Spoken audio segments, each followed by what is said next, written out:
हर हर महादेव। नमस्कार आप सभी को। मैं हार्दिक आप सभी का स्वागत करता हूँ हमारे इस YouTube चैनल पर जिसका नाम है धर्म रक्षणा। अनंत काल से सनातन धर्म अपने इतिहास और उसकी विशेषताओं के लिए जग प्रसिद्ध है। हम आपके लिए सनातन धर्म से जुड़े साहित्य, विज्ञान, देवी देवताओं के महात्म्य और अन्य शास्त्र जो हमारे ऋषि मुनि द्वारा रचित अथवा लिखित है, उनकी सारी जानकारी आपके लिए यहाँ प्रस्तुत करेंगे। इस कलयुग में हर एक तक हमारे प्राचीन ग्रंथ, वेद, पुराण, उपनिषद और अन्य साहित्यों के विषय में रोचक जानकारी हम आप सभी के लिए यहाँ प्रस्तुत करेंगे। आशा करते हैं हमें आपका सकारात्मक प्रतिसाद मिलता रहेगा। हर हर महादेव। श्री रुद्र संहिता तृतीय खंड 23वां अध्याय, शिव से विवाह करने का अनुरोध। ब्रह्मा जी कहते हैं, हे नारद, देवताओं ने वहां पहुंचकर भगवान शिव को प्रणाम करके उनकी स्तुति की। वहां उपस्थित नंदीश्वर भगवान शिव से बोले, प्रभु, देवता और मुनि संकट में पड़कर आपकी शरण में आए हैं। सर्वेश्वर आप उनका उद्धार करें। दयालु नंदी के इन वचनों को सुनकर भगवान शिव ने धीरे धीरे आंखें खोल दी। समाधि से विरत होकर परम ज्ञानी परमात्मा भगवान शंकर देवताओं से बोले, हे ब्रह्मा जी, हे श्री हरि विष्णु एवं अन्य देवताओं, आप सब यहाँ एक साथ क्यों आए हैं? आपके आने का क्या प्रयोजन है? आप सभी को साथ देखकर लगता है कि अवश्य ही कोई महत्वपूर्ण बात है, अतः आप मुझे उस बात से अवगत कराएं। भगवान शंकर के ये वचन सुनकर सभी देवताओं का भय पूर्णतः दूर हो गया और वे प्रसन्न होकर भगवान विष्णु को देखने लगे। तब श्री हरि विष्णु सभी देवताओं का प्रतिनिधित्व करते हुए भगवान शिव से बोले, भगवान शंकर, तारकासुर नामक दानव ने हम सभी देवताओं को बहुत दुखी कर रखा है।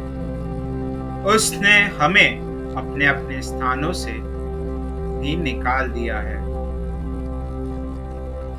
यही सब बताने के लिए हम सब देवता आपके पास आए हैं।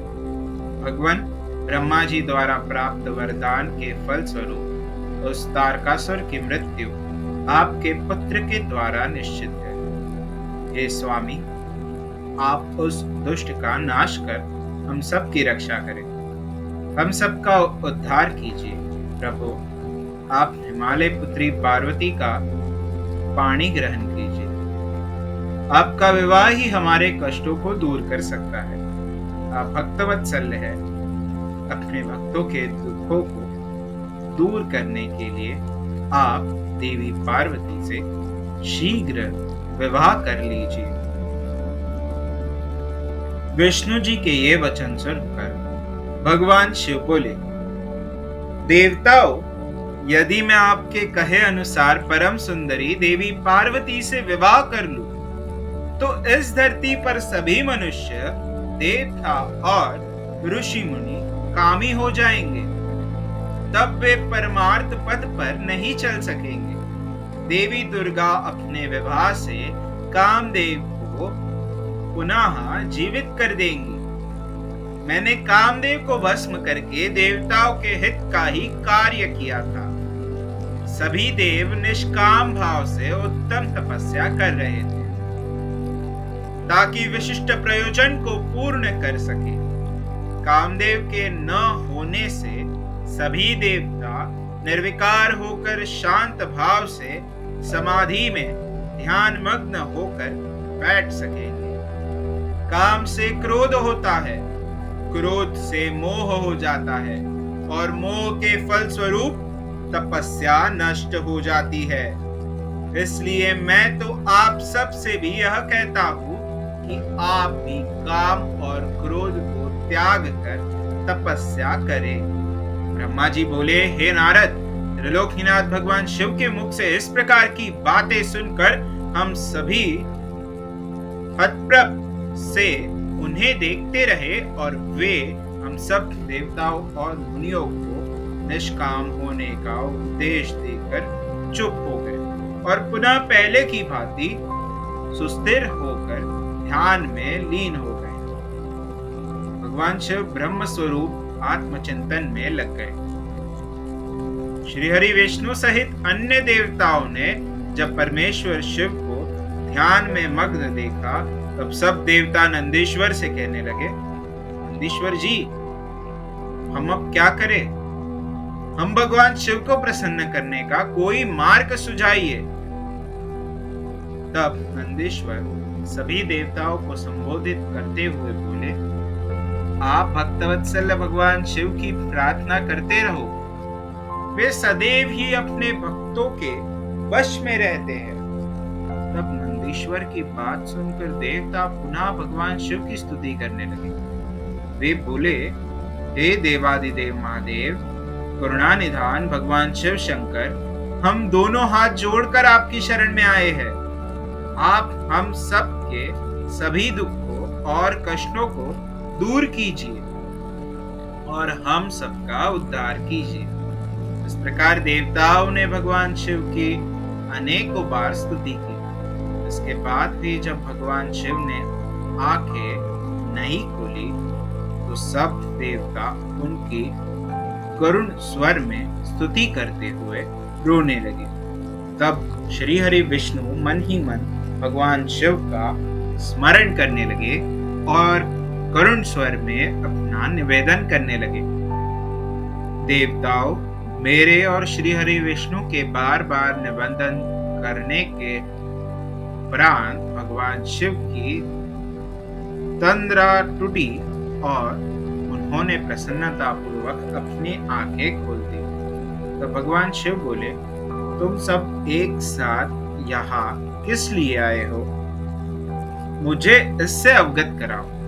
श्री हरि विष्णु बोले, हे देवेश्वर, हे शिव शंकर, आप सर्वज्ञ है, सबके अंतर्यामी ईश्वर है। आप तो सब कुछ जानते हैं। भगवान, आप हमारे मन की बात भी अवश्य ही जानते होंगे। फिर भी यदि आप हमारे मुख से सुनना चाहते हैं तो सुने। तारक नामक असुर आजकल बड़ा बलशाली हो गया है।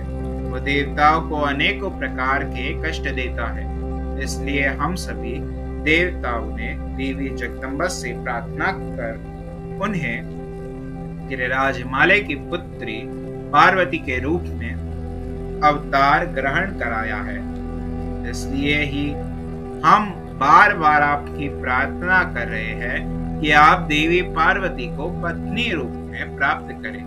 ब्रह्मा जी के वरदान के अनुसार भगवान शिव और देवी पार्वती का पुत्र ही तारकासुर का वध कर हमें उसके आतंक से मुक्त करा सकता है। मुनि श्रेष्ठ नारद के उपदेश के अनुसार देवी पार्वती कठोर तपस्या कर रही है। उनकी तपस्या के तेज के प्रभाव से समस्त चराचर जगत संतप्त हो गया है। इसलिए हे भगवान, आप पार्वती को वरदान देने के लिए जाइए। हे प्रभु, देवताओं पर आए इस संकट और उनके दुखों को मिटाने के लिए आप देवी पार्वती पर अपनी कृपा दृष्टि कीजिए। आपका विवाह उत्सव देखने के लिए हम सभी बहुत उत्साहित हैं। अतः प्रभु, आप शीघ्र ही विवाह बंधन में बंधकर हमारी इस इच्छा को भी पूरा करें। भगवान शिव अपने रति को जो वरदान प्रदान किया था उसके पूरा होने का भी अवसर आ गया है।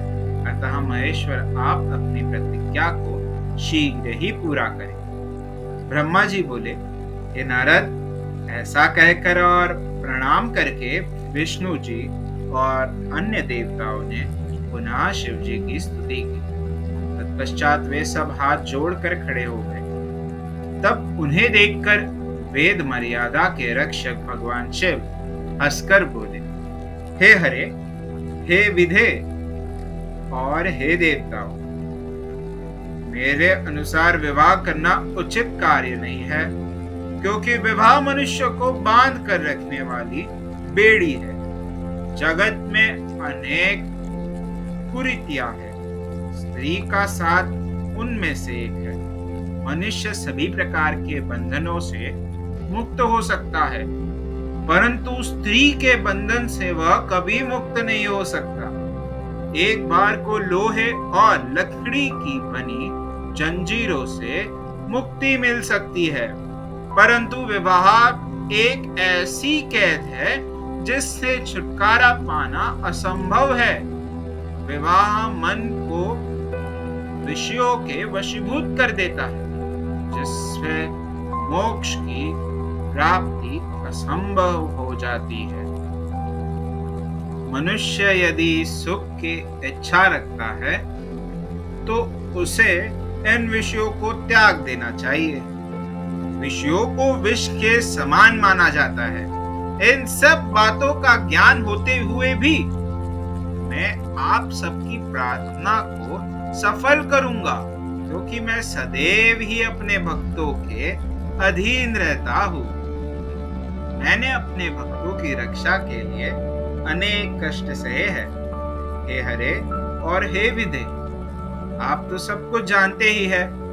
मेरे भक्तों पर जब जब विपत्ति आती है तब तब मैं उनके सभी कष्टों को दूर करता हूँ।